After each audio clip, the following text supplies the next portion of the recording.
We all have our own understanding of things. For instance, the runes, the Elder Futhark specifically.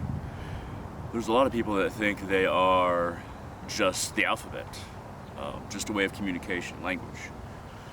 Still others think that, slightly a little bit away from the materialistic side, think that they are a way of enacting magic, of creating change in the world through various formulas of these runes, of the Elder Futhark, of casting spells, of making sigils. But that in essence, while they are the DNA of these spells, the DNA of reality as it were, to these people they are not conscious, they are not spirits, they are not self-aware, and certainly not larger than a being like a human being, or definitely not larger than a god. But, and then there still are others like myself who think that yes, they are a language. They have equivalent English letters and meanings attached to them. And they are indeed used and can be used to craft sigils, to effect change in reality, to cast spells, and to create talismans in a number of different ways. That's all true. But people like me also believe that they are kind of the gods of the gods. They are the DNA of reality, but they are self-aware. They have a certain nature and they enact that nature. And without them, this fabric of reality would not exist. But they are self-aware, self-conscious, self-directed. And we only know them. We only really can know them through, some very basic symbols that we create. Urus, or Fehu, or Hagalas, or Othila. Very angular lines, very shape-like. You could tell that the people that were connecting to these primordial spirits, and that's what they are, didn't have the tools to really make circles. They could only make angular shapes in wood or in stone. And while they're very simple symbols, and sometimes they have very simple understandings, but it gets deeper. The rune itself, the primordial spirit, we contact it through that symbol, through its angular shape. We focus on it. It allows us to have something to focus on. In some way it means to contact that primordial spirit, but that's not really what the spirit is, not the shape. That's just what has been used to contact them. Everybody has their own relationship to magic, at least magicians and people in the very spiritual paths all have our own relationship with magic and understanding of it. Just like with the runes, there are the same spectrum of understanding of what magic is, of what weird is, of what this energy that we're using is when we're casting spells. And now we're outside of just the runic system, the Elder Futhark. We're going outside of that. Some people think that magic is, the channels of weird just beneath reality, just beneath the material realms. There are these channels of weird that you can tap into and use to manifest in this world. Others think that it's all about affirmation and using the power that's within us, the energy within us, and that there is nothing external that we're using. Everything external is just a way to unlock that which is internal. And now we come to graveyards. Graveyard magic. I see a lot of different people casting various spells and using grave dirt, doing various things in graveyards because of the energy there. We all feel the energy. We all understand and know how to use it. So at least people who do this a lot and have experience in grave work. Or they might call it necromancy.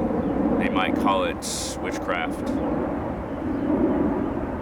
And those who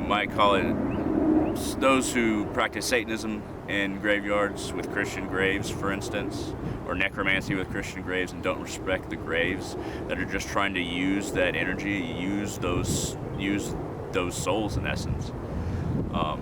Now, what they're actually doing is not that, but they step outside of the reciprocal nature of the exchange of energy. If there is an exchange, a lot of grave work is not for when it's done the best of times, or at least should be a good portion of the times. Shouldn't be doing it for any reason but out of kindness, out of helping the process along, helping the energy find the source that it is seeking, and working with the spirits, the life force that we leave behind. This is not necessarily the soul, but the life force that we borrow from the earth that must go back into the earth, that has become a body identified. We help that process along. Should be a good portion of that. What people who do negative workings in graveyards are doing, they're working with their own ego, and they might be able to co-opt a portion of the energy for their own purposes. But true grave workers, that's not exactly what we're doing. We don't understand the energy as something to be used. We understand the energy as still being conscious. It's not just energy. That energy that's in the fabric of the graveyard, beneath the graveyard, in the air itself. That energy is conscious. It gazes upon us. It's self-aware to a certain degree. Because when the spirit becomes identified with the body, it takes a bit of consciousness with it as well when it separates from the soul upon death. And the spirit tends to want to stick around and meld back into the earth wherever its body is or wherever its grave is, because that is where we psychically place significance. But people who do negative works in graveyards, they feel that same energy, but they don't realize it's conscious, or if they do, then they're even more nefarious. But it's almost like you're always being watched. But it's a warm feeling if you have a good relationship with the graveyard. And while people understand the energy of graveyards in various ways, its true nature is various degrees of consciousness tied in with the energy. It's hard to describe. But if you can direct the awareness in a graveyard, direct the spirit's awareness, the spirits that are left, and then ask them. Don't make them, but ask them. Various means. You don't even have to do it with words necessarily. To direct some of the energy that remains, that they no longer need, no longer attached to, towards your workings or towards some dirt that you gather after making offerings and being kind. That's the way to do it. And when you think about energy or magic in general, everyone has their own relationship, like I was talking about. But it's always the same stuff. We describe it in different ways, but it's always energy and consciousness. It's always awareness as well at different levels, different layers of awareness, different layers of consciousness, different concentrations of energy. But if we try to use that energy negatively, any negative working we do, any curses, a portion of that will be directed back at us. Even an object, not even talking about grave dirt or graveyard energy, even if you're working with an object, if you treat your tools, for instance, actual tools, unkindly or aggressively, a piece of that emotion is reflected off of that object back into us, and it tears at us a little bit. That's why it's so important to be respectful and care for the spirits of a graveyard, because that reflection of any negativity that whether we're trying to use them or we're trying to direct negativity to somebody who's living, that reflection is so much greater, so much more powerful that comes back at us. It's not necessarily that the curse is always more powerful, but what is reflected back at us, because the awareness is more concentrated in these spirits, what is directed back at us, and maybe at that other person as well that we're trying to curse or what have you, but what is directed back at us is greater than if we just treat a tool aggressively or direct anger at our car, kick our car, something like that. A little bit's directed back at us, but with the spirits, it's so much more. That's why it's important to develop a healthy relationship with the spirits of a graveyard. And if you take energy, always give way more recognition and care back, because that awareness, that consciousness still wants to be talked to, it still wants to be worked with, it still wants to be human in a way.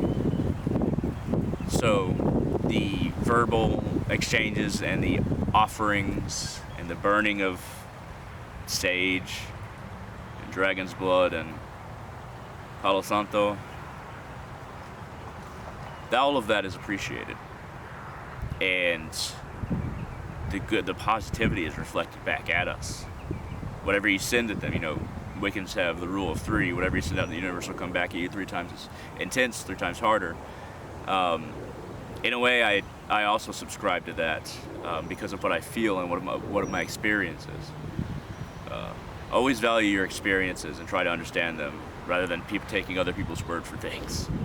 But when I direct this positivity and this aid and this care towards the spirits of a graveyard, a portion of that is reflected back at myself, and I get quite a bit out of it. Though I don't do it for that reason. It's very important to understand that. Get a lot out of it.